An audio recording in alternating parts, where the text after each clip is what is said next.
Here goes a great puddle. You ready? Puddle test.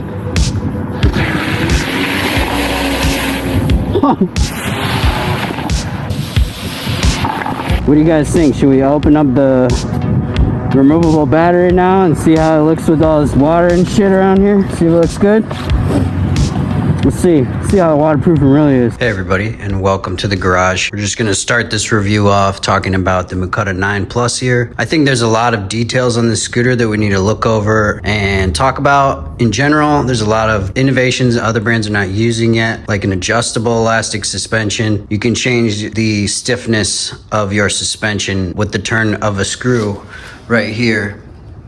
And this crazy light show that you're looking at, you can change the color of that. You have a removable battery that is actually one of the most secure yet, because you have to input a code up top to unlock it. The scooter has to be unlocked, and then this actually has a motor built in that unlocks the lock. It's totally all electronic. There's no wires or anything that you need to unplug or plug in. One of the nicest removable battery setups on the market for that reason. So we're gonna go over all those innovations here, as well as the one thing I do not like about this scooter. There's one very simple thing that honestly, it's a programming thing. It's not even a hardware issue, and it's something that obviously will get fixed going forward, I think.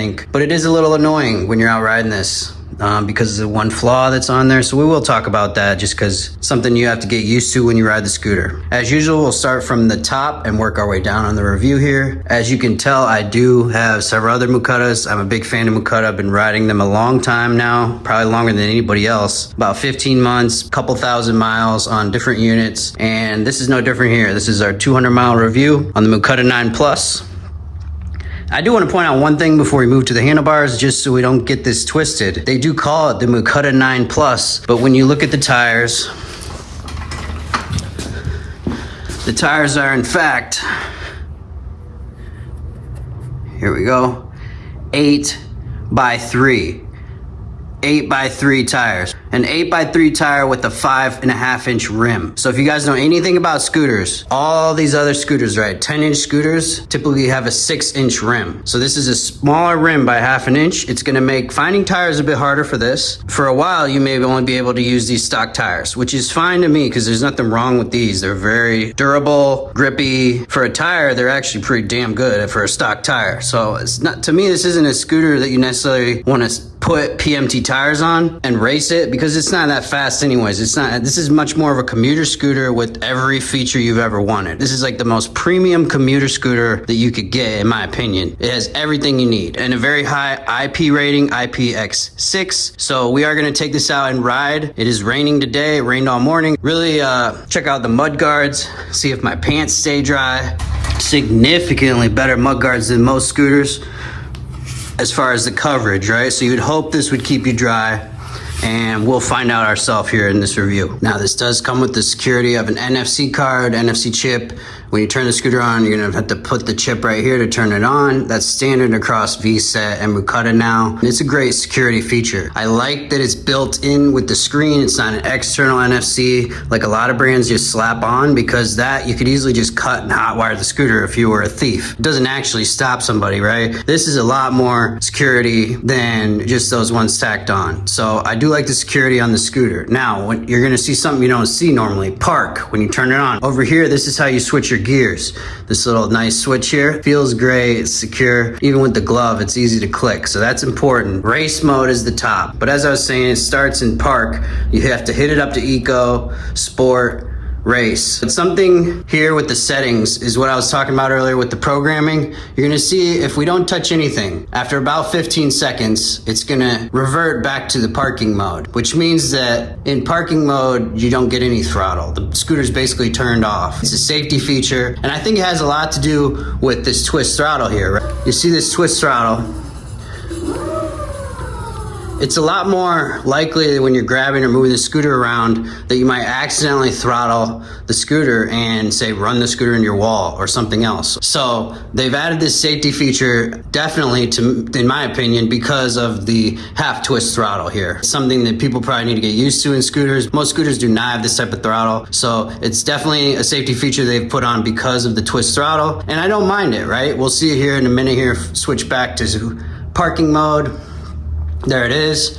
And you just have to be aware of that at stoplights, because obviously if you're rolling up to a long stoplight and then it goes into parking mode and then you get a green light and you're not really thinking about it, you do have to hit this up a couple times and then boom, you're back in race mode.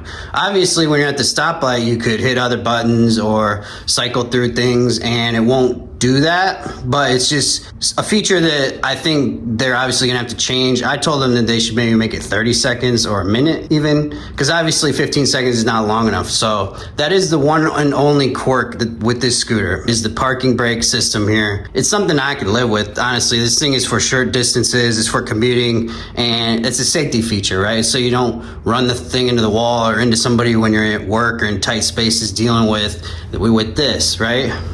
So it is nice. It's a nice safety feature. You got to think about it that way. And obviously you get used to it. After you ride the scooter for a couple weeks, it's almost second nature to keep the scooter in sport mode or race mode, right? Whatever you prefer. You'll see there's a lot of new buttons on this compared to other scooters. This is all new button clusters. You haven't really seen any of this anywhere, where it has the horn, the DDM, and this. But then back over here, we'll talk about this one some more, because obviously it has this. This is how you enter your P settings, right? So you hold this, and P1 on this scooter is special. This is the one you need to remember. If P1 gets pushed up to 1, and then we turn the scooter off like this, then what we have is the motor releasing, and you can pull the battery out from its locked position. That is how you take the battery out of the scooter. It is with the simple switch of the P1 and the P settings. When you hear it lock back in there, it's very premium feeling. That's how I would describe it. How it all fits, the perfect sort of finish here. To me, this is the way to do a removable battery if you got time to engineer something like this, right? So it doesn't get a lot nicer. There's a lot of removable batteries out there, and I think it's something that eventually all of them will have removable batteries. And so it will come down to who makes removable batteries that are convenient to use when you need them. And this is not bad for convenience. There's no sort of unscrewing, no sort of unplugging of wires, none of that, right? It just slips in, slips out. Pretty much perfect for me as a removable battery. This is our gears, right? This is our P settings / battery removal, power button, all that's new, and it's pretty exciting. And as you can see, there's zoom brakes on this. Hopefully you're familiar with brakes. You either get nut or zoom. I'm pretty happy with either, but personally I do prefer the zoom just because this whole brake lever is one piece. Whereas on the nuts, there's almost a big gasket right here going all the way around that tends to fail after a couple thousand miles. I do think these handles last a lot longer, a bit better brakes.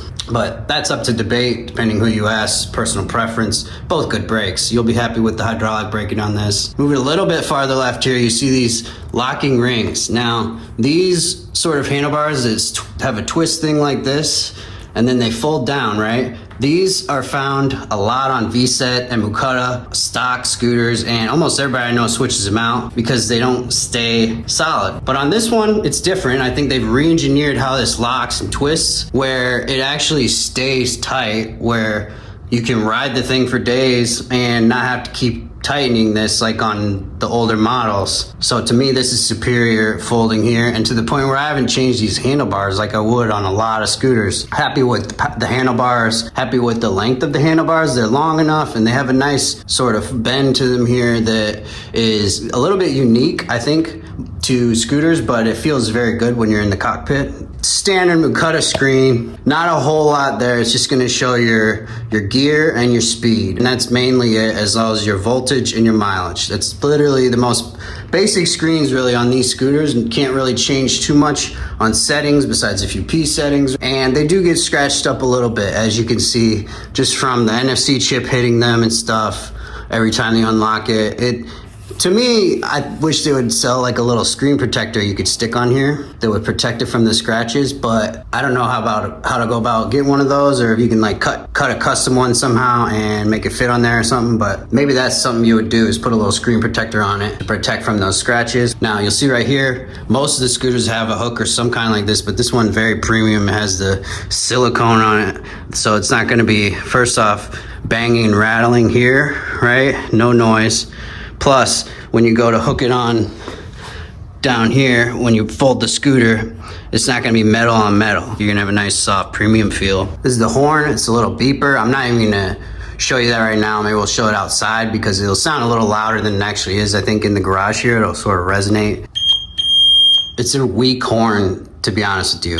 And I'll hit it for you outside to see just how weak it is, but I don't really use horns or any of that anyway, so it's not a big deal to me. This button is really nice here. This is your blinkers. And obviously it's the same button as over here, right? It just switched the other vertically. And the click is very nice, right? The feel is very nice. And basically on this scooter, when you hit the blinker, you get an indicator on the screen. And let's put it on left side so you can see over here. And you're gonna get flasher there, right? And these are actually quite visible from the rear, right? And the front. I can show you the front, but very good as far as blinkers. Let me hit it one more time here. Super bright. There's not a lot of scooters with that sort of bright. I can bet you could see that in the daytime, even if you're in a car. Decently good. Might be one of the best turn signals there is. Man, it's nice with those other lights flowing too. This is a very visible scooter. If you're gonna be out and about, cars will see you, which is important, right? That's why these flashy scooters are so popular, because they're actually safer. Safer scooter, the flashier it is. More visible you are, the more gold, the more lights you have, more flash. That's where it's at. Obviously there's a DDM button here. Very nice how it lights up and all that. I do really like these button clusters. They put a lot more time, I think, into designing something that's ergonomic, so you can like easily reach things. And with the glove, right? More importantly, with your gloves on, these buttons are easy to hit, very easy to hit. Same with these ones, right? So it makes the scooter very easy to ride because the buttons are all there. They're all there, easy to reach. Nothing's like super far off here, right? Nothing's far away from you at any moment. You can hit any button. To me, that's really something about the scooter, is that they're maximizing the ergonomics and they're designing it to be comfortable to ride like that, right? And that goes further down here into, as we follow down the scooter, the rear footrest is very nice. Perfect shape, perfect size, nice curve to it. This is exactly what I want in a footrest. And it's funny because this other scooter, very similar, the Arvla, has a footrest that is literally, try and show you. This one, just the way it is, it comes up to a point right here, if you can see. And it's not long enough either. And so you end up having your heel right on this point, and it hurts. It hurts me and it hurts Jordan both to ride this scooter just because of the poor shape of this footrest. But you go back to over here, it's just way more ergonomic to your foot, right? And it's longer, so if you have a bigger foot, it's better angle, right? It's not so steep. Compare them side by side. Footrest is important. This has nice lights on the front, obviously. Beautiful folding mechanism. If you've seen this before, basically the same as on a V-set or Mukuta already, same thing. It doesn't have that one safety mechanism here that's on the V-set, but it does have this one here that you find on the Mukuta. Quality folding mechanism. Everything here seems extremely beefy to me. Like, you feel these swing arms. Normally their swing arms are just hollow, right? It's hard for me to get the angle in there, but this is completely solid metal all the way right here, right? These are very solid swing arms. Overall, I just like the build quality, the thickness of the metal here, right? It's a beautiful scooter, but it seems well built to me. Right here, you're seeing a bit of the suspension. So the cartridge suspension is in here. We can adjust it using this little Allen wrench spot right here. One in the front, one in the back. You can go tighter, you can go looser. Very easy to adjust. I don't know any other scooters on the market that are actually this easy to adjust, except for a few hydraulic ones with the little knob on it. Most of them you can't even adjust. So this is great that you can adjust the suspension depending on your weight, depending on where you're riding. Let's move down a bit. Mud guards are sturdy. Definitely better than the Mukuta 10 plus mud guards. If you see that one has it on there, those are pretty weak. I don't really like them, and I usually just don't even use them. I don't ride in the rain a lot. I purposely just ride when it's nice. Something like this, obviously it's a bit more purpose built for commuting, where you might not have the chance to say, I don't want to ride in the rain today. You know, if you got to make it to work, you need good fenders that are good coverage. Seems all there to me. Obviously on the other side is that Zoom hydraulic brake. If you're not familiar with these, Zoom hydraulic brakes is one of the top 2 brands really they use. Zoom and Nut, very common on these high-end e-scooters, and great braking, fabulous braking. Good longevity. I think you'll get 1,000 miles on this scooter before you really got to mess with the brakes. Good deck size. This is something that, another thing, like I measure this Arvla, and it seems like on paper like it's just as good, but then you look at the deck size and it's just small compared to this Mukuta, right? Very similar scooters spec for spec, but the Mukuta just has a little more length, makes it a little more comfortable, a little more room up top here between your body and your hands, a little more room to stretch out. Does matter how long it is, and it's nice to have a scooter that's a little bit longer than a little bit shorter. All in all though, I'm loving this scooter. I know Jordan's loving this scooter. She doesn't want me to sell it because I think she likes it, riding it around. It's good for short trips. It's good for running little errands and stuff. It'll be good for camping and off-roading, little spots this summer, different things. So all in all, if you're looking for an innovative, cool scooter, come check out the Mukuta 9 Plus. We're gonna have a lot more Mukuta videos this summer. I really like this brand. They're great. Shout out to Mukuta. Want to see it with the lights off real quick before we end this review? Go for a ride. This is where it's at for a scooter these days. Just crazy lights, right? Crazy lights. And the way it's set up, you can pick any one of those colors and have it be on that one color, or you can have it be just rainbow changing all the time. All right, let's go for a ride, guys. I'm gonna get you hopefully out in a little wetness here. We'll test out the IP rating. Let's see what we got. All right, guys, let's cruise it. See if we can get a little wet. Surprisingly great traction off-road because of the super wide knobby tires, right? It's almost like a beast mode off-road scooter compared to a lot of scooters I've tried. Just because like off-roading on scooters, you're not trying to go fast. You're just trying to have great traction and like be maneuverable. And this is there. This is at that spot, right? It's just got great traction. The grass is wet as shit too. It rained all night. I'm not slipping at all. Like ergonomically, I love this scooter. From the handlebars to the poop board, it's all there. So soft and running off. Fast enough cruising speed, you can actually like get places compared to a 20-mile-an-hour scooter. It's almost worthless, let's be honest. Let's see if we can find any puddles over here. Usually there's a couple. Get about 34 miles an hour top speed in race mode, which is the highest. Sport mode limits you to about 25, 26. Here goes a great puddle. You ready? Puddle test. Let's see how wet we got. That's the real test. I'm like completely dry. That's kind of amazing. I want to set up the camera and do it again. Let's try that again. This is the kind of test we're coming for today, the water test.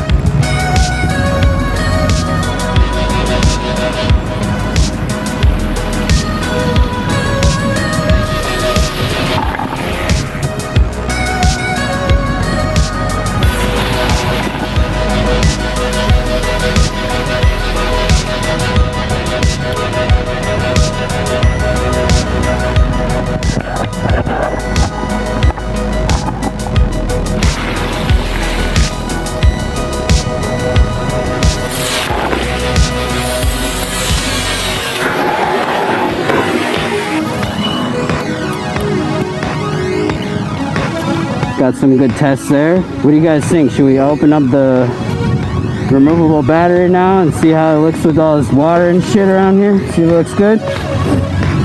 Let's see. See how waterproofing really is. To remove your battery on this scooter, you have to hit this button, put it in P1, hit this button, and hit the power button. 3 buttons, the battery comes out. Look at that. Looks clean, no dirty, no water, nothing. Good to go. Look at the battery here. Yeah. Hope it works. Put it back together.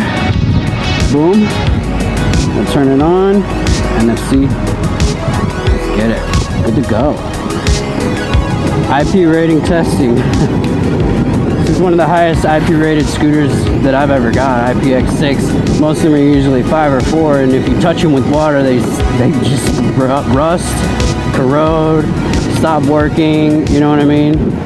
have electrical problems, have brake problems, all kinds of stuff when water gets in. The motors can get totally rusted out, right? Components easily get up from water. IPX6 is a big up there if it's real, right? You always kind of question scooter companies and their IP ratings, but looks great after my test here. The battery is so self-contained that even if water got in that bottom part, it's not touching anything. The controller and everything is like completely sealed in. This is kind of the advantage of this sort of setup, is like that inner box is super sealed, right? You can see what I'm talking about though. So if you don't want to go into parking mode, you got to kind of hit the gear button every 10 seconds or so while you're stopped at a place like this. Not a big deal, but obviously once you get used to it, it's second nature. But I told them to make it 30 seconds or a minute. I think is reasonable for that, like as a safety feature, right? There's obviously some give and take there.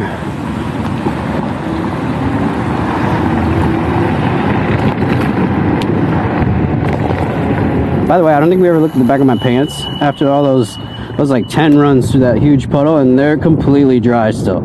So great job on the mudguards, guys, on the Mukuta 9+. Great riding, especially through those puddles. You got these big, wide, beefy tires, right? You don't feel like you're gonna lose grip or hydroplane or any BS. You just ride through that shit. We're just gonna cruise in sport mode here for a little bit, dry off before we push it. Even the deck is soaked. Should have brought a little towel for that test. The charge ports are even on the deck there, so we'll check that out, make sure they're all, no water or anything got in there during this.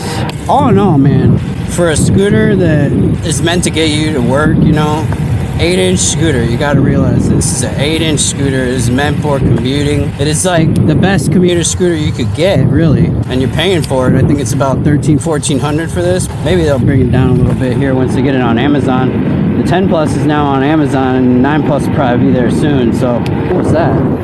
This is like a lizard or something. Holy shit, it's a crawdad.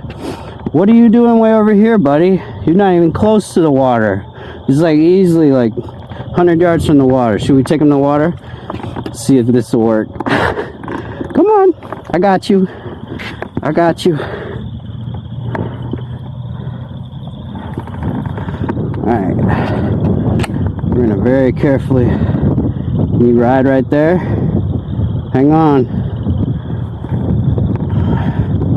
Here, I'll just hold you with this hand because you're gonna come with me. Ah, the parking brake got me. See, when something comes up like this, the parking brake will get you on this scooter. All right, we're just gonna put him back in the water over here and out of the bike path so he doesn't get run over. I almost murked this little guy. I thought he was a little like turd or something. Don't worry, homie, we got you. You got a new home over here. I don't know how you got so far away. I got you. There you go. Hopefully you make it in there, buddy. Guys, I'll save anything out here except for a snake. If I see a snake, I'm running that thing over. I'm not gonna lie. Hate me if you want to, but I hate snakes. But look, crawdad, he's cool. Crawdad on the bike path. It's such a random thing. It'll never happen to me again, I guarantee you.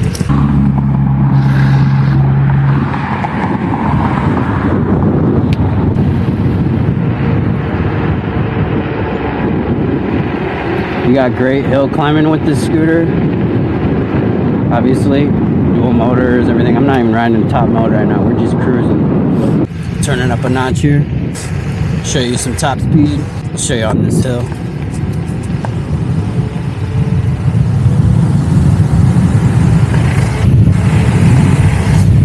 It's 36, 37 downhill. Like I was saying, about 33, 34 on flat with me.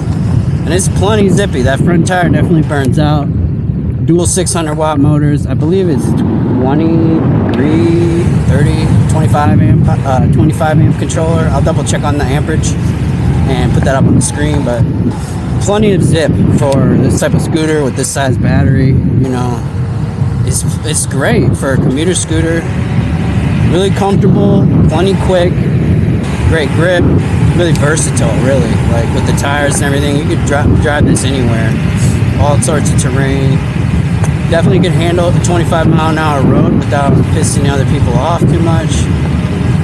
And as we said, great on those puddles if you're driving it rainy day to work or whatever. All in all, I think this scooter is definitely a buy. Mukuta's always been a buy for me ever since I got the one last year. Actually, a year and a half ago now. I got my first Mukuta in 22, like November or something. So I've been riding Mukutas for about 15, 16 months, and I haven't had a single controller issue or anything like outside of maybe like a tube failure here or there from flat tire or whatever, but that's kind of across all scooters. So as far as the scooter goes, it's very, very few problems and it's very reliable. Parts are great, easy to get. Luckily for me, even I have a direct line with this brand. I can get the parts super fast. You can order them right from their website too. They have US stock parts, pretty much most of all the parts you can get within a few days. Let's take a quick look, guys. We got real dirty from all that, but everything's fine, man. I don't even know how to describe that. We just like scuba dive through that puddle. Everything's great. A little muddy, right? Some of the mud sort of, whatever. Is it a worm? It's a worm. It's funny. But, see, the IP rating's spot on. Doesn't seem to be any water in charge ports. Battery and everything was good. We even checked it right on the spot. Hell yeah. Wipe it down a little, call it a day.